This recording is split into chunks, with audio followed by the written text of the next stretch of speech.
morning, good morning, good morning, good morning, and welcome back to my channel, y'all. Thank y'all so much for stepping back in. Thank y'all so much for tuning in to see what I have to say. I promise y'all, it truly does mean the world to me. But with that being said, let's hop into it. We're talking about Quant Network, okay? But more importantly, we're talking about Project Agora and an update of Project Agora from one of the Project Agora participants, okay? BNY Mellon. Follow me on this, you guys. I'm going somewhere, okay? But if you don't know what Project Agora is Latin or Greek for Project Marketplace. It is the central bank's marketplace for them to go and do cross-border payments, digitized, tokenized cross-border payments with each other. Now, the participants of this, you have the Federal Reserve of New York, you have the Bank of Japan, you have the Bank of Mexico, the Bank of England, Quant Network, the Swiss National Bank, and there's a few others, including 42 banks and payment processors on the commercial level within these banks' jurisdiction, now all participating with Project Agora, okay? But to dive a little bit more into Project Agora and what it is, I got a video coming up from my boy Maximus. It's just 1 or 2 minutes long. Now we're just going to explain what it is so you can understand. When the guy from BNY Mellon talks in just a few minutes, you'll understand, because he doesn't just talk about Project Agora, but he also talks about their 2025 roadmap and where he sees the market going. Think about these things, you guys. Think about these utility projects. That's kind of on a little bull run right now. Your X's, your XRP, your XLM, your Quant, your XRP. I say XRP. Yeah.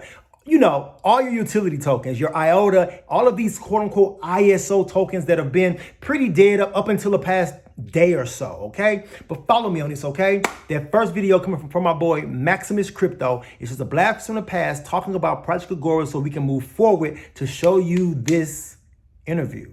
Stay tuned, y'all, I promise. New York Fed to participate in joint international research effort on what? Tokenization and cross-border payments.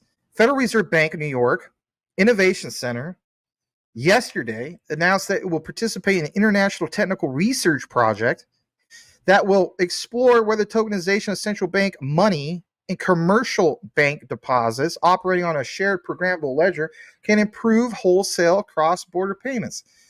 Project Agora, look at that. A new effort led by the BIS Innovation Hub, partnership with the Institute of International Finance, will bring together 7 central banks, financial institutions from each of their respective jurisdictions to research ways to increase the speed and transparency of international wholesale payments and lower associated costs and risks. The project will focus on overcoming common structural inefficiencies in cross-border payments today related to differing legal, regulatory, and technical requirements, operating hours, time zones, you get it, right? Look at this statement. Quote, we look forward to participating in Project Agora alongside our central bank collaborators and continuing to build on the NYIC's contributions to the public dialogue on the future of money and payments, said Per von Zelowitz, director of the New York Innovation Center. There's just a tab more I want to read about this. Including the New York Fed, the 7 participating central banks are who? Bank of England, obviously Quant Network's, connection. Bank of France, aka Banque de France. Bank of Japan. Bank of Korea. Bank of Mexico. And the Swiss National Bank, the BIS, will issue a call for interest. Call for interest? And I have that on the other tab. For financial institutions interested in collaborating on the project. The BIS and participating institutions will detail the findings of Project Agora through public reports. Now, you just saw from Maximus, you just saw literally, it is these central banks coming together, tokenizing, I can't talk today, y'all, tokenizing central bank money, tokenizing commercial bank money, and doing cross-border payments instantly with each other, okay? Follow me on this, because my next video, there was a Ripple event and there was this whole panel, but I'm going to specifically horn in on one of the guys. I believe he's the head of digital finance for BNY Mellon, okay? One of the largest banks in the world. Follow me on this, because not only does he talk about the participation in Project Agora, he also talks about their roadmap and where he sees the market going in 2025. You guys, we're so close to the start of something that's potentially going to be spectacular. When and if we go into this utility driven market, y'all, these tokens that we hold, these utility tokens that we hold, these H bars and these quants and XLM and XRPs, and all the rest of these ISO tokens, you guys, listen. When utility in motion kicks in, it's going to be something that none of us have ever seen. Okay? Follow me on this, but listen to what he has to say. It's not coming from me. It's coming directly from a participant of this project. Stay tuned, y'all. Nader Suri, I lead our digital and corporate banking team at BNY. BNY is a global systemically important financial institution. We're known as the world's largest custodian with over 50 trillion of assets under custody, but we also are a large payments bank, and we are also a large investment manager with over 2 trillion of assets under management. And we have certainly been leaning into the digital asset space. So look forward to the discussion. Great. I mean, I'll start. Listen, we've been, even before thinking about kind of having a digital asset custody offering, we've been engaged in the stablecoin space, just naturally providing traditional services to custody and manage reserves of stablecoin reserves. I think that became incredibly important, back to the point of resiliency, to have a proper, resilient, and well-known bank, be the custodian of those reserves. So, we think stablecoins have a place in the market. We think they offer the most realistic realization of the original use case of Bitcoin and crypto, which is efficient, low-cost payments. We also think that there is room for other projects, right? So, we recently announced that we're engaging in Project Agora, which is a collaboration with the BIS, central banks, and other commercial banks around deposit tokens. And I think that fits into the overall context of tokenization and tokenizing financial assets, which we're going to continue to see more and more projects around. I mean, I'll end. I love that comment, by the way. Peace. Like, I think that's a great thing to hope for in 25. More down to earth. I think it's all about. I think 2025 is going to be that year where you're actually going to see the bridging of TradFi and digital assets. You're actually going to see these use cases. You're already seeing it grow with like BlackRock Middle. You'll see it with other projects.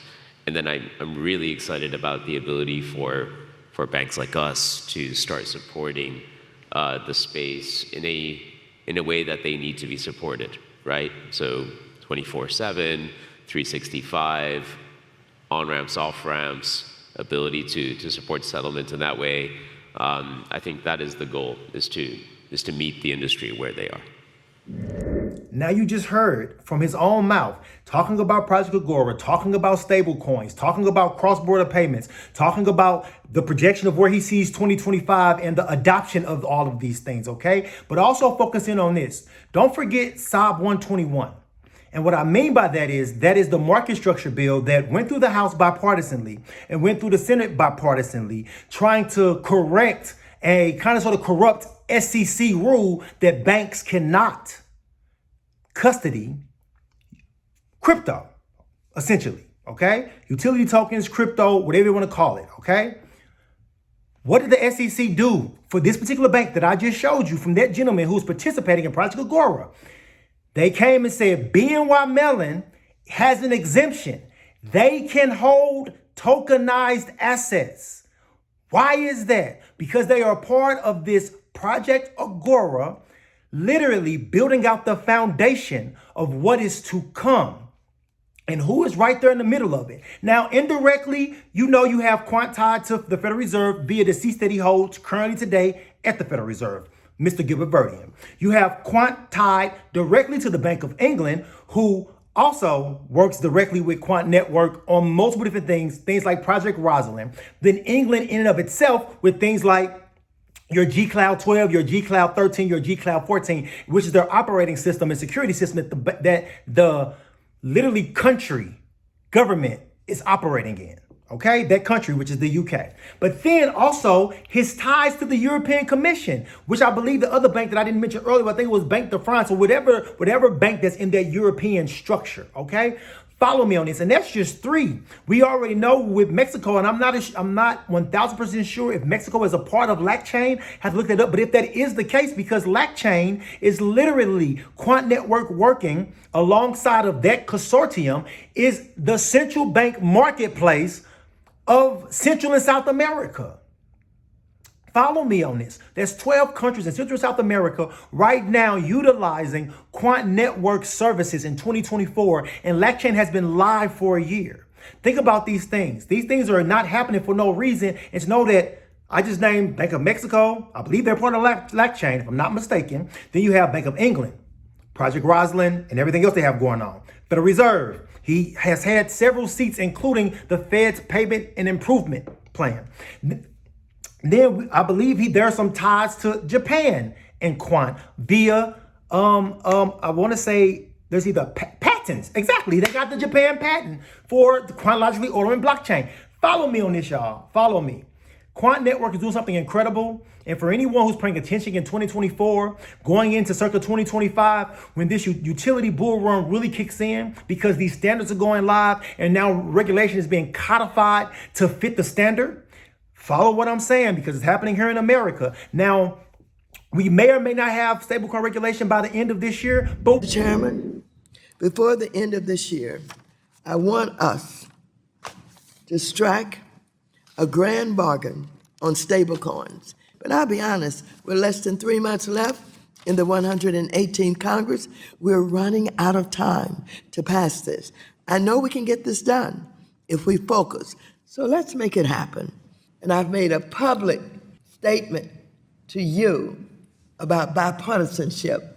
Let's see what you do with it. But we'll see how the rest of this year plays out, because literally Joe Biden dropped the ball. Joe Biden should have signed SOB 121. He should not have vetoed that, because now, this is the reason why I say that. Now that it seems to be that the Republicans have the House, they have the Senate, and they have the presidency. So any contingents that maybe they were fighting back and forth about can all be wiped out.